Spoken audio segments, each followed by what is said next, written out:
અંકલેશ્વર ગોઈદરા ગામે આધાર પુરાવા વગરના જનરેટર સાથે બે ઝડપાયા હતા. શહેર એ ડિવિઝન પોલીસની સર્વેલન્સ સ્કોડને મળેલી માહિતીના આધારે બે ઇસમની અટક કરી હતી.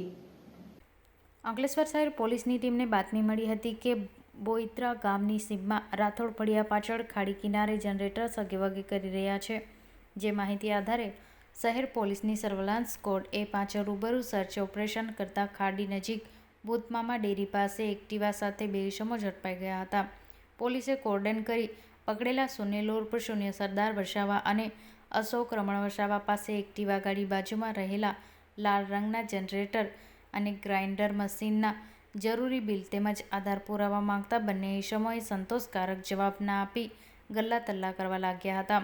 જે આધારે જનરેટર અને મશીન ચોરીનું અથવા જણ કપટથી મળ્યું હોવાની શંકાએ પોલીસ બંનેની અટક કરી હતી. તેમજ CRPC 41(1)D મુજબ જનરેટર કિંમત ₹20,000, ગ્રાઇન્ડર મશીન કિંમત ₹2,000 અને એક્ટિવા ગાડી કિંમત ₹30,000 મળી કુલ ₹52,000 ઉપરાંતનો મુદ્દામાલ જપ્ત કરી વધુ તપાસ શરૂ કરી હતી.